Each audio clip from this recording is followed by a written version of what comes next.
importante, que es el tema de qué es la Iglesia y para qué sirve esto. O sea, diréis, bueno, si llevo 40 años de municipal y aún no sé dónde está el ayuntamiento, lo llevamos mal. Pero sí que a veces nos ocurre que llevamos mucho tiempo siendo Iglesia, pero a veces nos cuesta ver claro, nos cuesta ver perfil, ¿no? Y saber exactamente y poderlo definir.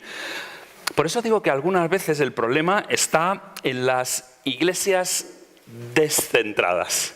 ¿Sabéis cómo la iglesia es como un mecanismo que de alguna manera mueve el mundo? Pero en un mecanismo de un reloj, por ejemplo, solo con que una pequeña pieza se mueva un poco, esté un poquito descentrada, el resto del mecanismo deja de funcionar como debería funcionar. Eso es lo que ocurre a veces con las iglesias, que nos descentramos. Y cuando perdemos el centro de para qué somos iglesia, entonces lo que nos ocurre es que no acabamos de dar un toque claro, sino que estamos ahí, hacemos muchas cosas buenas, pero nos falta afinar. Y hoy quisiera ayudaros un poquito a pensar en ese sentido. Voy a pasaros aquí detrás, me van a poner un poquito a poco, lo van a ir poniendo y os explico en 2 minutos para qué sirve una iglesia. Una iglesia tiene que ver como si fuera un triángulo, ¿vale? Un triángulo porque una iglesia, Dios nos ha mandado como cristianos que hiciéramos 3 cosas. La primera cosa que Dios nos dijo que debíamos hacer, el mandamiento más importante de todos, es amarás a Dios. No hay un mandamiento más importante que estos. Y por lo tanto nosotros como cristianos, todo lo que es eso de ser cristiano no es al lugar al que vas, las cosas que haces, sino que todo funciona porque de alguna manera has dejado de amar ídolos y has amado a Dios. Y hay muchas clases y muchas formas de amar ídolos, porque los ídolos son como muy variables y muy persistentes. El peor ídolo que hay es cuando tú estás sentado en el centro del espectáculo, cuando tú eres aquello para lo que vives, y tú puedes ser un ídolo. Nosotros solo hacemos ídolos de cosas buenas. Y entonces esas cosas buenas las convertimos en cosas absolutas, cosas que están para dar sentido a la vida. Y la palabra de Dios nos enseña que hay una sola cosa que puede dar sentido a la vida, y ese es Dios. Dios, por encima de querer ser temido, quiere ser amado. Dios es un Dios relacional, que quiere establecer relaciones con nosotros. Y por eso el objetivo central de la vida cristiana es amar a Dios. Hay un segundo objetivo que cuelga del primero. Cuando tú ya no estás en el centro, cuando tú ya no ocupas el centro de la vida, viene que tú eres capaz de poner a otro en segundo lugar. Ese segundo es tu vecino. La Biblia le llama tu prójimo. Tu prójimo es tu vecino, aquella persona que tú lo ves, con la que tú pasas tiempo al día, en tu trabajo, en la universidad, en el instituto, en cualquier parte. Y tú pasas tiempo con él. Y Dios dice, ese es más importante que tú. Cuando todas las cosas están bien puestas, ese es más importante que tú. Eso solo se puede hacer cuando Dios es el primero. Si Dios no es el primero, el otro nunca es el segundo. Sino que tú eres el primero, tú eres el segundo y tú eres el tercero. Tú eres siempre el primero, en último caso. Pero cuando has destronado a Dios, el otro puede ser también importante. Cuando nosotros hacemos esto, amamos a Dios, amamos a los demás, hay una cosa que es muy importante, que es hacer discípulos. Es la tercera cosa a la que el Señor nos envió. ¿Os acordáis? Cuando Jesús marchó, ¿qué nos dijo? ¿Cuál era el mandamiento para el resto del tiempo hasta que Él vuelva? El mandamiento es ir y haced discípulos a todas las naciones, enseñándoles que guarden todos estos mandamientos que yo os he enseñado. Solo un discípulo hace otros discípulos. Solo un discípulo es capaz de poner a los otros primero. Solo un discípulo es aquel que se ha destronado a sí mismo. Porque para ser un discípulo del Señor, tienes que haber muerto a ti mismo. Y morir a ti mismo no es la cosa más complicada de este mundo, es la cosa más razonable de este mundo. Porque si tú realmente quieres ser feliz y encontrar el lugar en el mundo para el cual fuiste creado, tú tienes que ser como Dios. ¿Te acuerdas que el primer ser humano quiso ser como Dios pero sin Dios? Seréis dioses. Y Dios quería que nosotros fuéramos como Dios, pero no sin Dios, no en el lugar de Dios, sino porque nosotros nos parecemos a Cristo. Toda la tarea de lo que hace Dios en nuestra vida, un día tras otro, es tratar de construir la persona de Cristo en nosotros. Hacernos semejantes a Jesús. Y ahí viene el siguiente elemento. Cuando una iglesia ama a Dios, ama al prójimo, hace discípulos, esa iglesia comienza a manifestar a Jesús. Esa es la iglesia en donde Jesús es visible. Una iglesia tiene que ser, ante todo, un movimiento de Jesús. Un movimiento de Jesús, el lugar en donde Jesús se hace visible. La gente solo se convierte, no cuando me ve a mí, no cuando escucha mi elocuencia, no cuando escucha mis grandes argumentos. La gente ahora y siempre se ha convertido cuando son capaces de ver a Jesús. Y nuestra gran tarea en la vida es hacer visibles a Jesús. Y nosotros estamos aquí juntos para hacer visible a Jesús y para construir ese movimiento que cuando alguien entra en contacto con alguno de nosotros, porque cuando estamos aquí, cuando estamos fuera, nosotros somos la iglesia, entra en contacto y ha estado en contacto con Jesús. Eso es fantástico cuando ocurre, porque de golpe las personas tienen un encuentro con Jesús. Y cuando tienen un encuentro con Jesús, solo te quedan dos remedios. O rendirte ante Él o quererlo matar. No hay territorio intermedio, no existe un lugar de la indiferencia hacia Jesús. Jesús es tal que o te rindes a sus pies o lo quieres matar. Quieres eliminarlo porque su sola presencia es para ti un insulto. Eso es lo que ocurre en nuestra sociedad hoy en día, esa polarización entre esos dos principios. Para esto sirve una iglesia. Esto es una iglesia. ¿Cuál es el problema? El problema es que a veces nosotros cogemos la iglesia y la metemos dentro de una caja. Vamos a ver si sale la caja por ahí.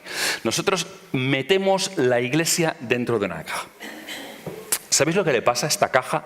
Le pasa que para nosotros las paredes de la caja son transparentes y para la gente de fuera las paredes de la caja son de madera. Tú ves la gente de afuera, pero la gente de afuera, a veces, porque hemos metido la iglesia en una caja de madera, no son capaces de ver la iglesia. Y tú sales y les dices, ahí está la iglesia. Y ellos dicen, ¿dónde? Y ellos dicen, ahí. Y ellos dicen, ¿dónde? Y ese es el diálogo en muchas ocasiones. ¿De qué está hecha esa caja? Esa caja está hecha de cosas buenas. De cosas buenas pero peligrosas.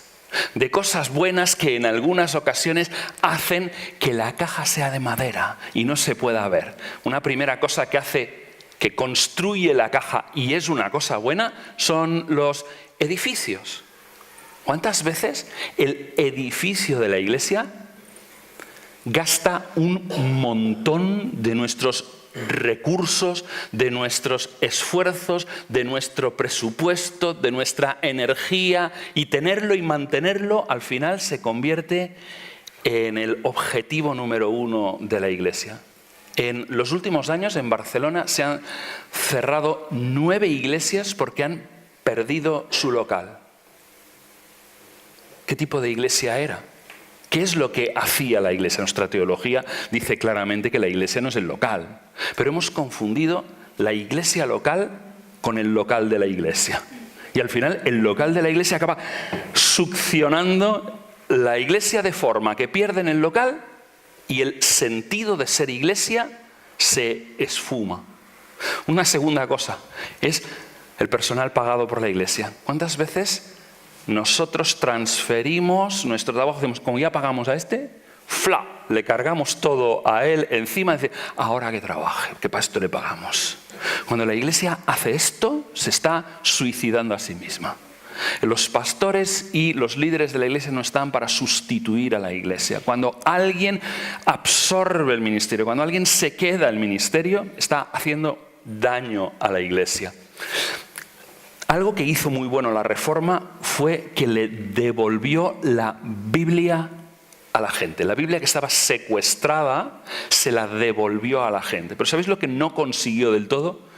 Convencernos a nosotros mismos del sacerdocio universal de todos los creyentes. Que no solo unos cuantos, sino que todos los miembros del pueblo de Dios son sacerdotes. Y de alguna manera Y no ha sido solo culpa de los líderes, sino que ha sido culpa un poco de todos, porque a veces ya me va bien que me quiten trabajo, ya me va bien tener a alguien en quien yo pueda echar encima todo el trabajo, pero de alguna manera el ministerio ha sido secuestrado.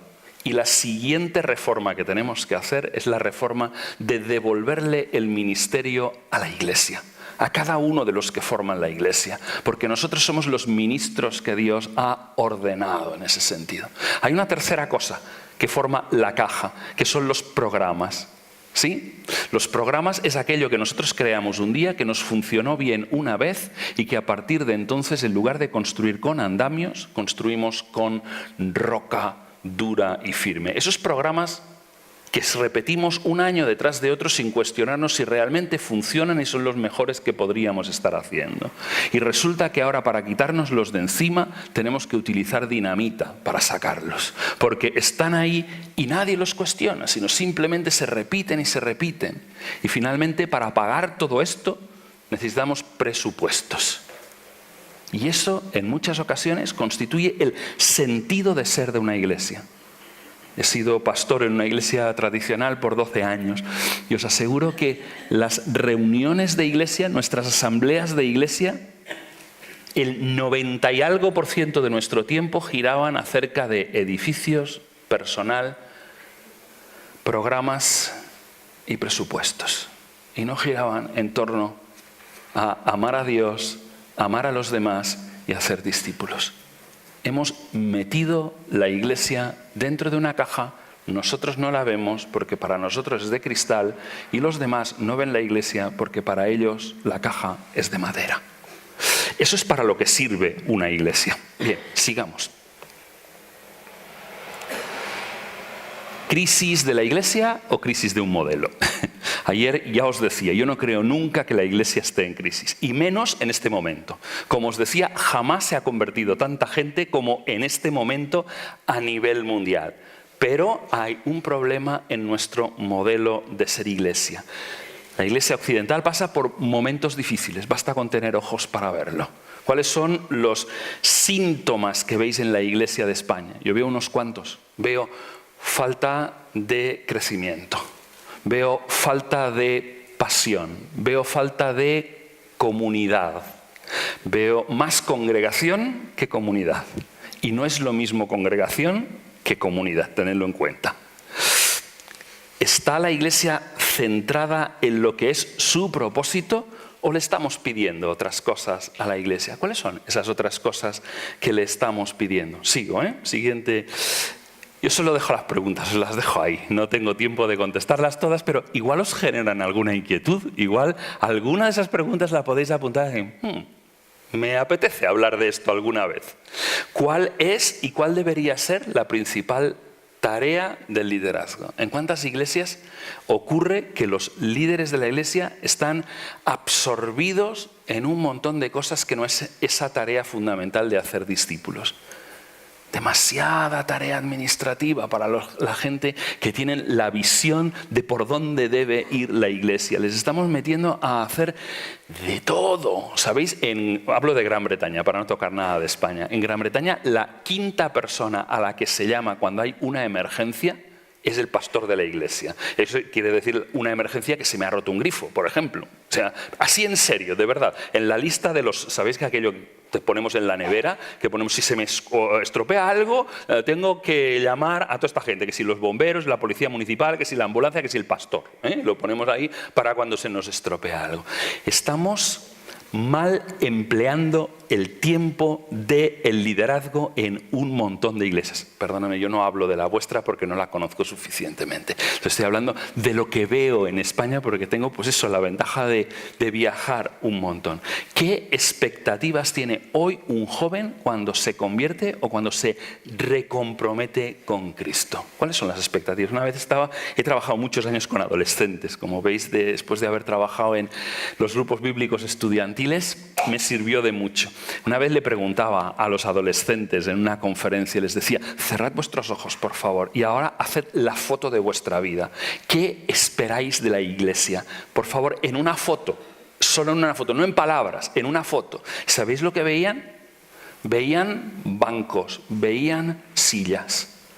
Queridos, no es el planazo de la vida para un adolescente el pensar que el resto de su vida se sentará en algún lugar el domingo. Que eso es lo más emocionante que le puede esperar en la vida. Que me desapunten si la vida cristiana es esto. Que me quiten de aquí. Porque para mí eso no es la vida cristiana. La vida cristiana no es el lugar al que tú vas el domingo por la mañana. Eso es la celebración de la iglesia que somos. Pero esto no es la iglesia. La iglesia es esa comunidad que nosotros somos, que se manifiesta 7 días a la semana, que está activa en todos los lugares, que vosotros mañana por la mañana, hoy no, pero probablemente mañana por la mañana llevaréis la iglesia a todas partes y la iglesia será la iglesia en cada uno de los lugares. Es la técnica de invasión más maravillosa y más fantástica que ha existido nunca. Es una estrategia que solo se le podía haber ocurrido a Dios. ¿Sabéis? Es la estrategia que nos gusta a los catalanes. Y os voy a decir por qué. Porque te envían como misionero a un lugar y encima te pagan por eso. El jefe te paga para ser misionero en ese lugar. No me digáis que como estrategia no está bien pensada. Sí, queridos, eso es lo que Dios quiere para nosotros. Dios no está tan preocupado de dónde estás tú el domingo a las 12 de la mañana, sino está mucho más preocupado de dónde estás el lunes y el martes y el miércoles y el jueves, porque Él te ha enviado ahí. ¿Tenemos un proyecto claro para qué está aquí la iglesia? Si tuvieras que definir una frase, ¿para qué está aquí la iglesia? ¿Qué dirías? ¿Cuál sería tu frase? Porque si no somos capaces de meterlo en una frase, es que no sabemos para qué está aquí la iglesia. Porque si nos lo preguntaran a cada uno de nosotros, igual sudábamos tinta china. Porque igual teníamos que comenzar a enrollarnos sin definir algo claro de para qué está aquí la iglesia. Y cuando la visión no está clara, la gente no se apunta. Cuando la visión está muy clara y muy definida, estamos yendo ahí, vamos para eso, el Señor nos ha llamado para eso. Es mucho más fácil pedir a la gente que se sume a algo que está claro y definido. Bueno, son preguntas. Os las dejo aquí, no las respondo. Solo quería deciros que quizás lo que sucede es que la iglesia está descentrada. Es la iglesia, pero solo con que se haya movido un poquito del centro, a veces no funciona. ¿Qué es la iglesia? La iglesia, veréis que aquí le he puesto el título de misional y veréis por qué. Una frase, 2 frases, una de Chris Bright. Chris Bright fue la persona que sucedió a John Stott. No sé si sois lectores ávidos de John Stott, pero John Stott es fantástico porque ha escrito los libros más influyentes. Ha sido el teólogo más influyente en el mundo en el siglo XX, John Stott. Pues bien, quien le sucedió es Chris Bright. Chris Bright además ha sido el director teológico del movimiento de la Osana. Y fijaos lo que dice Chris Bright. Dice, no es tanto que Dios tenga una misión para su iglesia, sino que tiene una iglesia para su misión. No es un juego de palabras, os aseguro que no. Os aseguro que es central en la comprensión de para qué estamos aquí. Lo que Dios tiene no es una iglesia, lo que Dios tiene es una misión. Lo que hace que la Biblia tenga más que 4 capítulos es la misión de Dios. Si no existiera la misión de Dios, la Biblia tendría 4 capítulos. En el capítulo 1 se describiría la creación del mundo. En el capítulo 2 se describiría la creación del ser humano. En el capítulo 3 se describiría la caída del ser humano. Y en el capítulo 4 la destrucción de todos los seres humanos. No ha sucedido eso solamente por una cosa, porque Dios se ha comprometido en la misión. Dios quiere rescatar a los seres humanos. Dios quiere romper el pecado que destroza la vida de los seres humanos. Eso es lo que explica de por qué Dios envió a su Hijo Jesucristo al mundo. Por qué Dios estuvo dispuesto a morir por nosotros. Eso es la misión de Dios. Y entonces, para hacer esa misión, Él ha dejado a la iglesia. La iglesia es la herramienta preciosa de Dios para hacer la misión. Nunca al revés. David Bosch decía, hay iglesia porque hay misión. Y no al revés. Y no al revés. El problema cuando la iglesia se descentra es cuando la iglesia ocupa el centro. Una iglesia que ocupa el centro es una iglesia descentrada. En cambio, una iglesia que sirve a la misión de Dios es una iglesia centrada. Una frase de Alan Hirsch, Caminos olvidados. Si no habéis leído este libro, tenéis que leerlo. Os doy una buena noticia también de catalán. Es gratis el libro, entonces podéis aprovecharlo, ¿bien?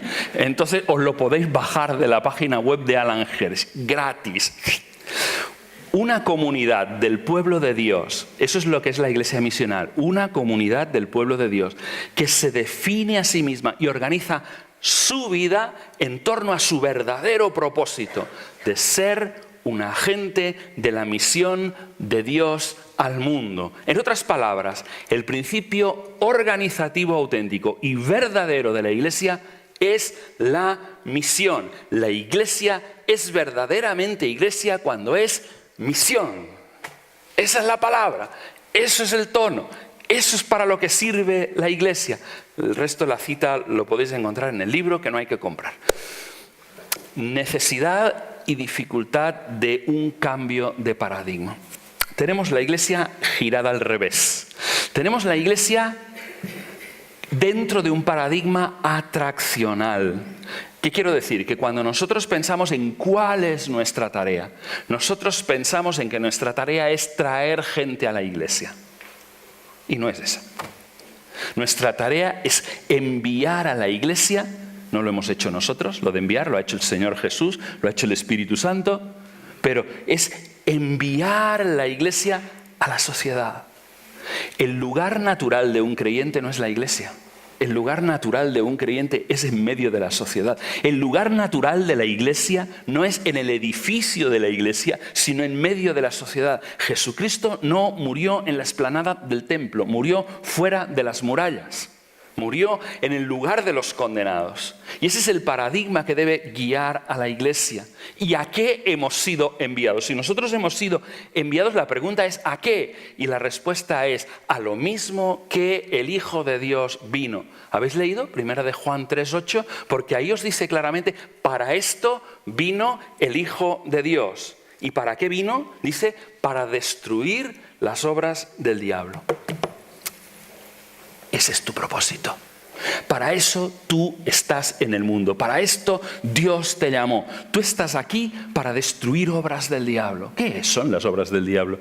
El diablo es un asesino. El diablo es alguien que miente constantemente. El diablo es alguien que destruye y destroza vidas. Y nosotros estamos aquí para identificar las obras del diablo y para destruir las obras del diablo, porque nosotros somos aquellos enviados por el que en la cruz las clavó, en la cruz las destruyó. Y el Señor dice, ahora ve y detéctalas. Os pongo un ejemplo de qué es destruir las obras del diablo. Jesús en Juan capítulo 2. En Juan capítulo 2 se nos presenta un cuadro de que Jesús entra en el templo. ¿Qué es lo que vio Jesús cuando entró en el templo? Lo mismo que veía todo el mundo cuando entraba en el templo. Aquello que parecía normal. Parecía normal. ¿Qué es lo que vio? Hombre, si la gente tiene que venir del mundo entero a este templo y vienen con sus monedas diferentes, necesitarán cambistas que les cambien la moneda. Si van a ofrecer sacrificios, no vendrán con el buey desde la otra parte del mundo, desde Alejandría con el buey puesto. Habrán que comprarlo allí. O sea que es la cosa más normal del mundo. ¿O no? Es la cosa más normal del mundo. O alguien está haciendo negocio con la espiritualidad de la gente. O alguien ha convertido aquello que era una casa de oración en un lugar, en una casa de ladrones. Lo han convertido. Y Jesús lentamente teje un látigo mientras va pensando, ¿no? Y no es el Jesús que estamos acostumbrados a pensar. A veces nuestro Jesús se parece más al Papá Noel de los anuncios de la Coca-Cola, pero realmente Jesús no es ese tipo bonachón, que no es eso. Y Jesús indignado dice, ¡fuera de aquí! ¿Sabéis que por causa de eso es uno de los mayores motivos que les dio para matarle? Porque estaba destruyendo su sistema de ganancia. Había gente que vivía de aquello, que vivía de extorsionar a la gente. Y Jesús los quitó de en medio. ¡Fuera de aquí! Este no es el lugar. No se mezcla la espiritualidad de la gente con el dinero. No se hace esto. Misional significa, en primer lugar, proclamar a Dios, pero además de proclamar a Dios, significa otras cosas. Significa también ser un agente de restauración del resto de cosas que el pecado ha venido a romper. El pecado no solo ha roto nuestra relación con Dios, sino que el pecado nos ha roto interiormente. Yo soy un ser roto y tengo contradicciones en mi interior. Y soy un ser que sufre interiormente. Soy un ser que tengo una guerra. Antonio Machado lo explicaba, ¿no? En paz con Dios y en guerra con sus entrañas. Nosotros estamos en guerra con nuestras entrañas. ¿Cuántas de nuestras enfermedades provienen de que estamos en una guerra interior? ¿Cuánta enfermedad mental y psicológica hay que de alguna manera es producto del conflicto interior que cada uno de nosotros vivimos en el día de hoy? Pero es que los demás también están en ese problema. Y tenemos relaciones rotas, padres contra hijos, hijos contra padres. Tenemos una sociedad en donde más del 50% de los matrimonios no van a llegar a los 10 años. El 54% concretamente no llegarán a los 10 años. Aquella institución en la que los españoles creemos más, que es nuestra familia, es una institución profundamente enferma. Y ya no os digo de aquellos que no se casaron, porque el índice de ruptura es bastante mayor entre los que no se casaron que entre los que sí. Eso estoy hablando del lugar más íntimo, pero rupturas en el resto de la familia, rupturas entre los amigos, críticas en nuestros lugares de trabajo. Se despellejan jefes diariamente ante la máquina del café y jefes anulan la vida de la gente en sus despachos. Es el mal. Es el pecado, es las obras del diablo. ¿Y qué de la destrucción de la creación, de la buena creación que Dios ha hecho? ¿Qué hay de eso? ¿Qué hay de eso de lo cual Dios nos ha enviado a nosotros a cuidar? Nosotros somos agentes de restauración. Ser cristiano no es solo evangelizar. La proclamación es parte de nuestra tarea de cristianos, pero aparte de proclamación nosotros tenemos otras cosas a las cuales nos envió, a detectar aquellos lugares donde el mal se ha hecho fuerte, y nosotros estamos hechos para eso. Tenemos que aprender a detectar el mal, tenemos que aprender a no pasar de largo cuando vemos el mal. El mal es una ofensa, es un insulto el mal, y nosotros no podemos consentirlo porque hemos sido enviados a discutirlo. Esa es tu tarea. Cuando tú dices, ¿y para qué soy cristiano? ¿Y para qué soy cristiano? Eres cristiano para eso. Eres cristiano para que donde aparece una manifestación del mal, tú has venido para destruir las obras del diablo como el Hijo de Dios. Dejadme que os lo muestre esto. Sigamos un poquito más. La encarnación como modelo. El modelo de cómo hemos sido enviados nosotros al mundo es el mismo que estaba en Jesús. Fijaos que en Jesús Dios se identifica con el ser humano afectado por el pecado. En Jesús Dios identifica la tentación. Dios es tentado en Jesús.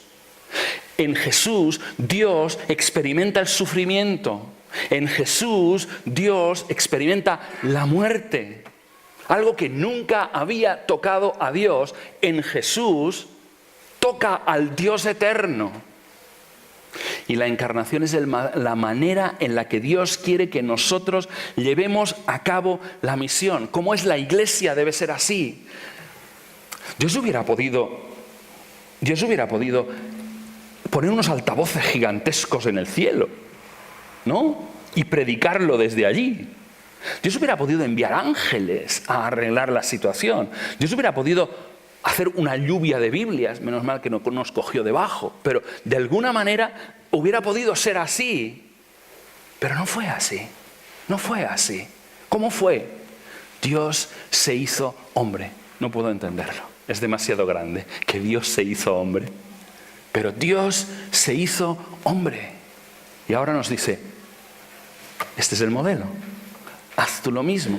No hay gente suficientemente deteriorada, no hay gente suficientemente afectada por el mal como para que nosotros no podamos acercarnos a ellos. Cuando la iglesia se convierte en una institución de juicio, cuando la iglesia se convierte en aquellos que desde su plataforma juzgan al mundo. Cuando una iglesia se habla mal de la gente que no pertenece a la iglesia, no ha entendido qué significa la encarnación. La encarnación es que estoy dispuesto a hacerme como uno de ellos. Si no me hago como uno de ellos, no podré tocar el mal que está destruyendo sus vidas. El modelo es que Jesús viene a asumir mi pecado sin pecar. Viene a asumir mi pecado, mi frustración, mi tentación, mis caídas, mi sufrimiento, mi muerte. Jesús vino a tomar mi muerte y a darme su vida. Esa es la manera como funciona el Evangelio. Él tomó la muerte que me correspondía a mí para darme la vida de Dios que solo era suya, que es la vida eterna. La vida eterna no es una duración larga de vida, es una clase de vida, porque solo Dios tiene vida eterna. Y solo Dios puede darte su vida. Dios ha puesto su vida en ti. Esto es lo que hizo. Pero para hacer eso necesita identificación, necesita encarnarse. ¿Os habéis fijado lo que dice Juan capítulo 17, 18? Vamos a leerlo. No os he hecho sacar vuestras Biblias. ¿Tenéis Biblia por ahí cerca? Mirad ese versículo. Es que es tan potente. Juan 17, 18. Tenéis que leerlo, tenéis que marcarlo en vuestras Biblias. Juan 17, 18. Eso está en medio de la oración sacerdotal, en que Jesús ora por sus discípulos. ¿Habéis visto lo que dice?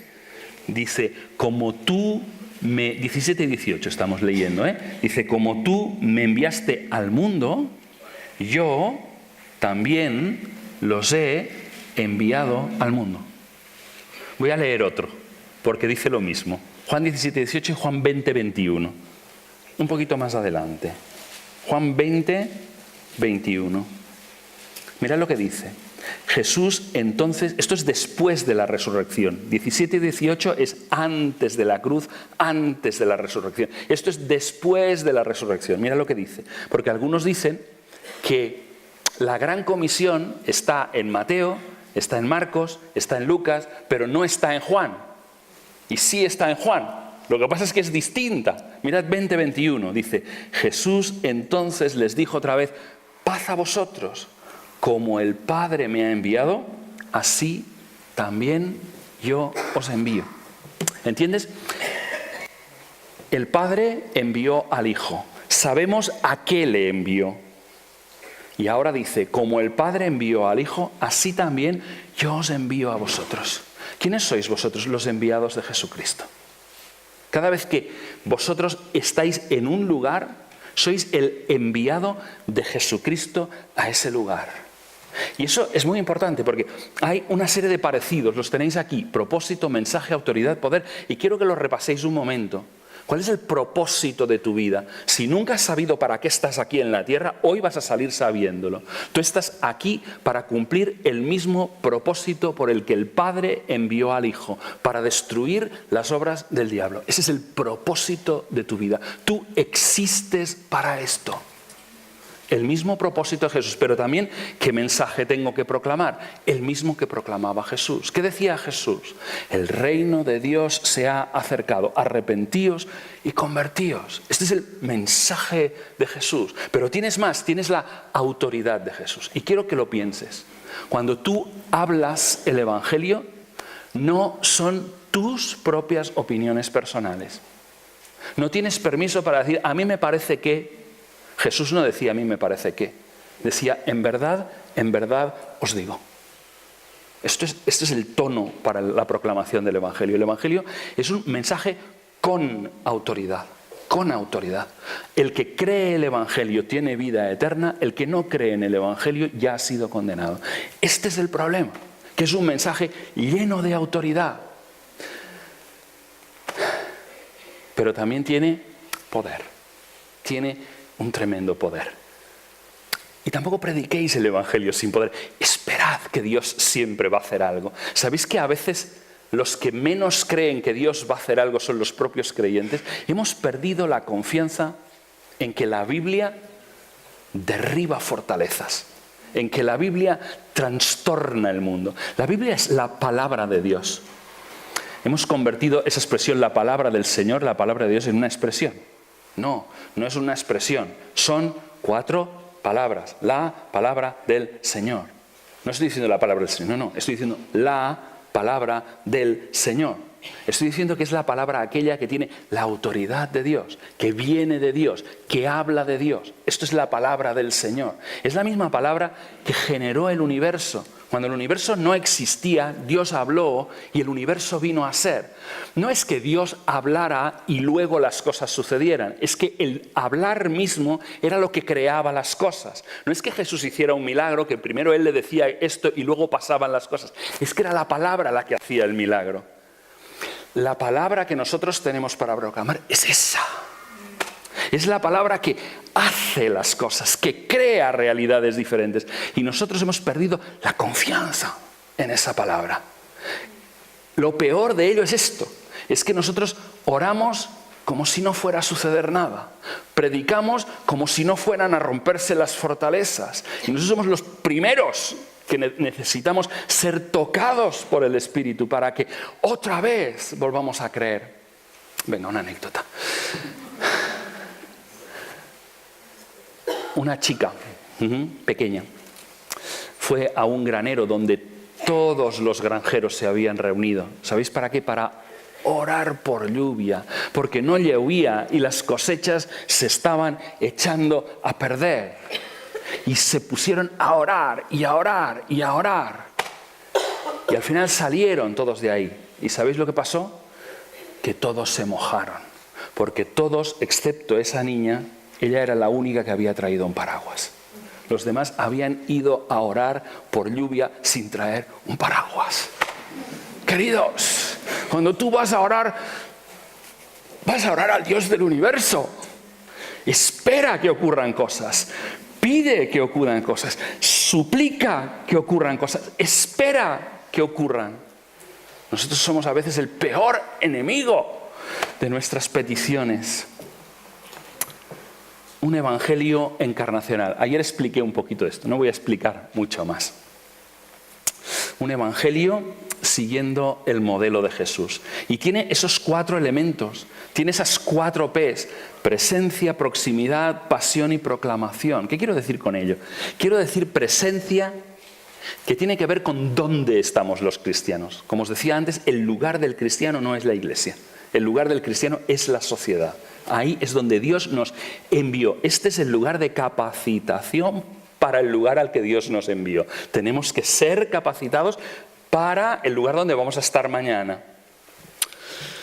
Pero Dios nos quiere en todos los lugares.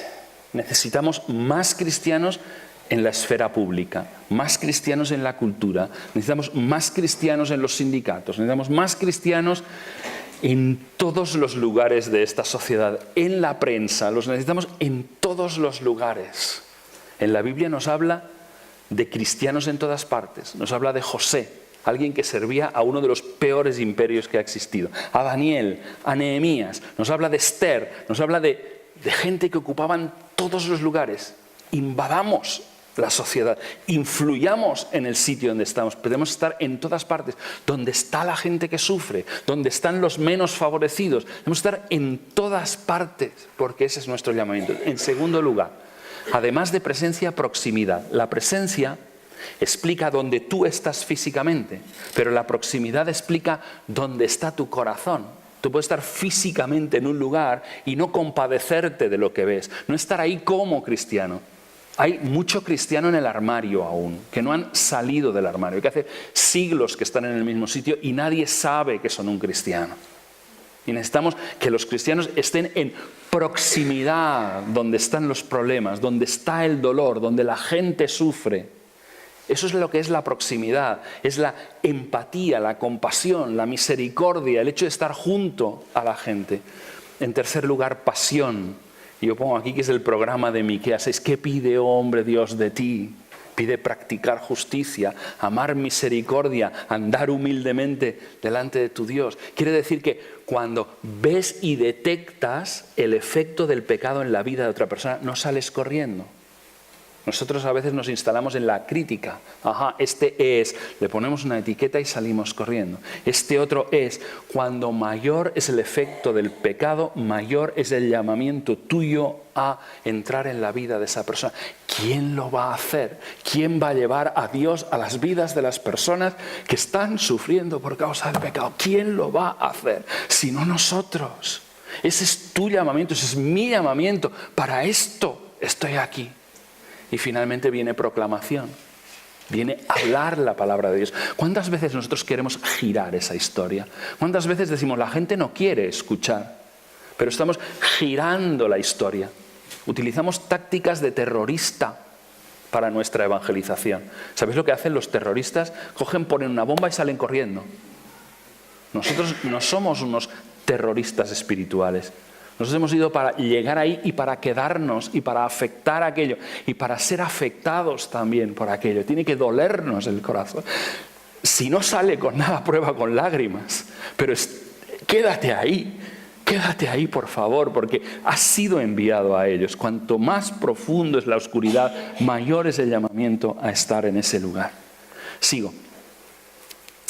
Voy terminando, me quedan 2, ¿vale? ¿Me dejáis un poco más de tiempo? Muy cortito. Una imagen que os voy a dejar de cómo funciona en la práctica esto de ser un misionero al lugar al que has sido enviado. ¿Cómo funciona en la práctica? El clic está en que pienses en un misionero a otra cultura. Un misionero a otra cultura, imagínate que esta iglesia o otra iglesia o la otra, hoy sois varias iglesias de Burgos, alguna iglesia de las vuestras os envía a Botsuana, ¿vale? Lugar culturalmente muy distante de los de aquí. ¿Sí? Bien. La clave es que tú te concibas como misionero. Lo primero que tiene que haber es un clic en tu mente. Mañana vas a ir al mismo sitio que el resto de días, probablemente, a menos que no hayas cambiado de trabajo. Mañana vas a ir a ese mismo sitio, pero tienes que ir de una forma distinta. No solo tienes que ir como trabajador, que también. Tienes que ir mañana como misionero, porque tú tienes un llamamiento para estar ahí. ¿Cuánta gente pierde el tiempo miserablemente preguntando, Dios, ¿dónde quieres que esté? Y Dios chillándote desde el cielo, ahí donde estás, está diciéndote. Ese es el lugar donde yo te envié. El día que te quiera cambiar de sitio, ya te cambiaré. Ahora te envié a ese lugar. No, aquí no puede ser. Sí, Dios, ahí, en ese lugar, es donde Dios te llamó. Pero tienes que ir diferente, tienes que hacer la toma de conciencia misional. Tienes que comenzar a concebirte diferente. Mira esa frase y recuérdala. Gente normal haciendo cosas normales con intencionalidad extraordinaria. Lo que cambia es la intencionalidad con la que tú vas a ese lugar. Porque ahora ya no vas solo a ganar dinero, sino que ahora vas a ese lugar como el misionero llamado, capacitado y enviado por parte de Dios a ese lugar. Tu clase en el instituto, tu clase en la universidad, tu lugar, estés donde estés, es el lugar al que Dios te llamó. El propósito, concebir la vida en función del Evangelio. Mirar todo lo que te sucede en la vida desde la perspectiva del Evangelio, no desde la perspectiva de la sociedad, sino desde el Evangelio. Modelar el Evangelio y proclamarlo. El contexto. Un misionero es un puente entre el Dios que le ha enviado y la cultura a la que le es enviado. Por favor, hablemos como gente normal. Si no eres capaz de explicar el Evangelio en términos que todos los burgaleses entiendan, tienes que buscarte un traductor. ¿Sí? Pones ahí al lado y dices, a ver, yo voy a ir hablando en cristiano y tú vas traduciendo en burgalés. Por favor, tenéis que aprender a utilizar sus expresiones para contar el mensaje de Dios. Os ha enviado no a Burgos, a Botsuana. ¿Qué sería lo primero que haríais si Dios os enviara allí? Aprender el idioma. Hablad el mensaje de Dios en términos que tu generación, y a veces una ciudad como Burgos tiene láminas, tiene capas. ¿A cuál capa Dios te ha capacitado para alcanzar? ¿Quién es la gente a quien Dios te ha preparado para alcanzar? Habla su idioma, traduce. ¿Cómo se llama pecado entre la gente de 50 a 60? ¿Cómo se llama pecado entre la gente de 15 a 25? ¿Cuál es el idioma que yo tengo que hablar? No se llama pecado. Pecado es el idioma de la Biblia. Trasládalo. Eso no es castellano de hoy en día. Tienes que aprender a expresar el concepto en idioma de tu gente, porque has sido enviado a una cultura distinta. Una pregunta: ¿cómo sería cada aspecto de tu vida si te concibieras como un misionero? Piensa, introduce esa pregunta antes de comenzar a tomar decisiones. ¿Cómo sería? Un misionero no vive donde el piso es más barato, donde hay más metros cuadrados, sino donde es más estratégico. Cuando compra un coche, no pregunta el modelo que más le gusta y el que puede pagar, que son dos preguntas interesantes, sino que además pregunta cuál es el que tú quieres que yo utilice para esto. Cuando él piensa en cómo va a invertir el tiempo libre, lo emplea intencionalmente el tiempo libre, porque toda su vida se explica en función del Evangelio. Pasamos a la última. La última es, otra vez, cómo lo vivimos. Os voy a pasar algunas cosas que a nosotros nos van bien. A mi esposa y a mí intentamos hacer muchas de estas cosas. Es siempre una pelea, no somos perfectos, lo aseguro. ¿Cómo lo vivimos? En primer lugar, os voy a dar algunas pistas. Es cambia tu manera de mirar. A veces tenemos mirada de turista. ¿Sabes lo que es la mirada de turista? Es ver cosas superficiales. Es ver solo lo que te quieren enseñar. Los turistas solo los llevan a los lugares chulos. Y dicen, mira qué bonito. Y dicen, he estado en Roma. No has estado en ningún lugar. Has estado viendo algún monumento que te han enseñado en unas pocas horas. Deja la mirada de turista. Por favor, aprende a mirar profundo en la sociedad. No mires lo que te muestran. Pregunta. Aquella mujer, ¿os acordáis en el pozo? En el pozo ella tenía una imagen, ¿no? Y Jesús le dice, por cierto, hablemos de tu marido, ¿no? Entonces, ¿entiendes? ¿Cuál es el problema? No cuál es lo que te muestra la persona superficialmente, sino que hay que mirar, hay que querer saber, ¿no? Olvida la mirada de juicio. Tú no estás sentado en el trono del universo para juzgar. Hay quien está sentado en este sitio y no necesita recambios y no necesita tampoco un rato libre para que tú le sustituyas. Él sigue sentado en el trono del universo. Cuando llegue el día, Él hará el juicio, porque además Él tiene los criterios y sabe cómo hacerlo. A mí no me ha llamado a juzgar a la sociedad, a mí me ha llamado a ser un agente de transformación de donde está el problema del pecado. ¿Cómo lo hacemos? Mirar a la gente no como utilidades, es decir, yo voy al ayuntamiento, ¿no? Y cuando voy al ayuntamiento quiero pedir un permiso y por lo tanto aquella persona es el canal para pedir el permiso. No los mires así, no los mires así. Se llama Juan y tiene 3 hijos y tiene problemas en casa y la gente no son utilidades, la gente son personas. Habla con la persona y no con el cargo. No es la chica que te pone el pan en la panadería. Se llama Elizabeth, tiene nombre, tiene apellidos, tiene circunstancias en la vida. Estás para eso. Cuando llegues a un lugar, haz una cosa tan sencilla como para esto. Di, Dios, estoy aquí. Dile esto. No necesita Dios saber que tú estás aquí. Tú necesitas saber que Dios está allí. Pero dile esto, dile, Dios, estoy aquí. Si tú quieres, abre. Nos han pasado de cosas haciendo solo esto. Nos han pasado de cosas solo porque decimos, estoy aquí. Y esto me hace a mí, estar atento a lo que Dios despierta.